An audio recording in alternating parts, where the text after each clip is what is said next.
Sushant Singh Rajput case में एक नया एंगल सामने आया है। सुशांत के कमरे की चाबी अब तक नहीं मिल पाई, जिससे कई सवाल खड़े हो गए हैं।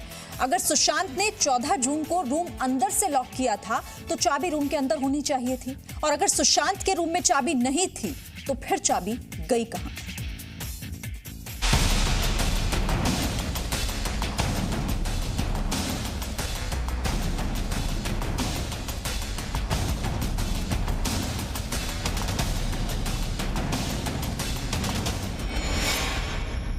जमीन खा गई या आसमान निकल गया?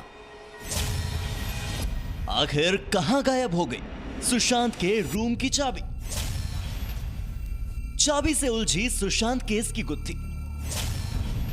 साजिश अंदर, चाबी बाहर। सुशांत सिंह राजपूत के रूम की चाबी न तो मुंबई पुलिस के पास है, न परिवार के पास, और न ही इस केस की जांच कर रही सीबीआई के पास। तो आखिर किसके पास है सुशांत के रूम की वो चाबी जो लापता है?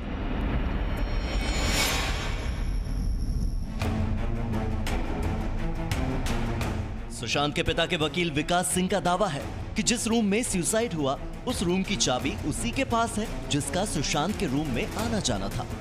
बहुत गंभीर बात है। अब चाबी गुम होने के मामले ने सुशांत केस में नया ट्विस्ट पैदा कर दिया है। तो क्या यह मुमकिन है कि किसी ने वारदात को अंजाम देकर रूम को लॉक कर दिया? तब जिस रूम में उनका सुसाइड हुआ था उसका एक्सेस किसी को था जिसकी चाबी अब अवेलेबल नहीं है।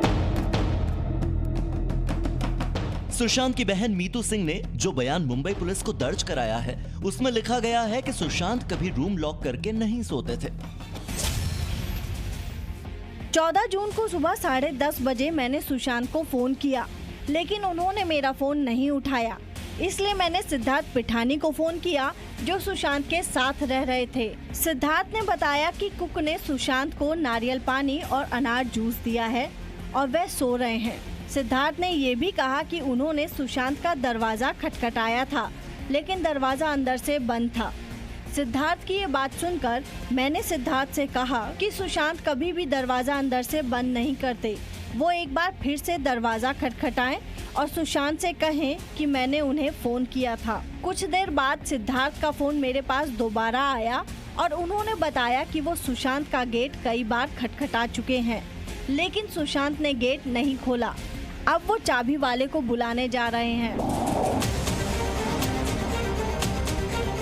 मीतू सिंह ही नहीं बल्कि सुशांत के पूर्व असिस्टेंट अंकित आचार्य, जो सुशांत के साथ लगभग 3 साल रह चुके हैं, उनका भी दावा यही है कि सुशांत कभी अपना कमरा बंद नहीं रखते थे। रूम कभी लॉक करके सोते नहीं थे। वो रूम लॉक करके कभी सोते नहीं। वो मेरा मानना, हम जानते हैं उनको। 3 साल से मैं काम कर रहा हूँ, रूम लॉक करके कभी सोते नहीं थे।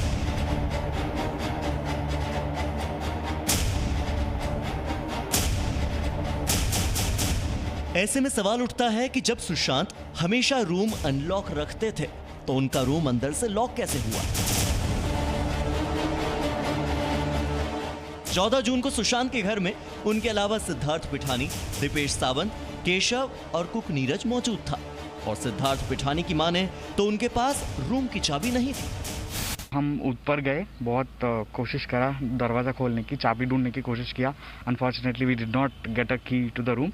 Then we got help from online, like where they key maker होते हैं ना, तो I searched for a key maker online. The first result what I got, मैंने उनको तुरंत फोन करके बुला लिया, वो 20 मिनट में आ गए। सिद्धार्थ ने मोबाइल में सर्च करके रफीक चाबी वाले का नंबर निकाला और उसे घर बुलाया। और अब रफीक की जुबानी सुनिए कि आगे क्या हुआ। हाँ, उन्होंने 1:05 में मुझे कॉल किया था। 1:25 बजे तक मैं पहुँच गया था वहाँ पे। मेरे को पहुंचने में 20-25 मिनट 15-20 मिनट लगा था। 15-20 मिनट और काम करने में 15 मिनट, लॉक खोलने में। वो मतलब हाफ एन आवर के अंदर मैंने वो लॉक खोल दिया था। जैसे मैंने लॉक खोला तो बस उन्होंने मेरे को मेरा सामान लेके जाने के लिए कहा। रफीक तो ताला तोड़कर चला गया, लेकिन इसके बाद सिद्धार्थ, दीपेश और नीरज ने रूम खोला और उन्होंने जो देखा उसके बाद वो हैरान रह गए। इस घटना के बाद घर में सुशांत की बहन मीतू सिंह और पुलिस आई, लेकिन किसी का भी ध्यान इस तरफ नहीं गया कि सुशांत के रूम की चाबी कहां है। ऐसे में अब सवाल ये उठता है कि परिवार के मुताबिक जब सुशांत कमरा बंद नहीं करते थे तो रूम लॉक कैसे हुआ? अगर सुशांत ने अंदर से रूम लॉक किया था तो रूम की चाबी अंदर होनी चाहिए थी। रूम तोड़ने के बाद वहां तलाशी लेने वाले जांच अधिकारियों को चाबी क्यों नहीं मिली? अगर चाबी नहीं मिली तो क्या उसे किसी ने गायब कर दिया? सुशांत का फ्लैट काफी महंगा और लग्जरी था। ऐसे में क्या सुशांत के रूम की केवल एक ही चाबी थी? या फिर कहीं ऐसा तो नहीं किसी ने सुशांत के रूम में पहले वारदात को अंजाम दिया और फिर रूम को लॉक करके चाबी अपने साथ ले गया?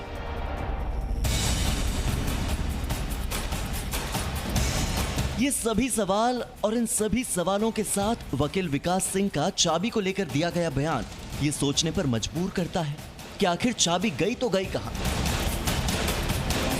कहीं वाकई सुशांत के साथ कोई बड़ी साजिश तो नहीं रची गई?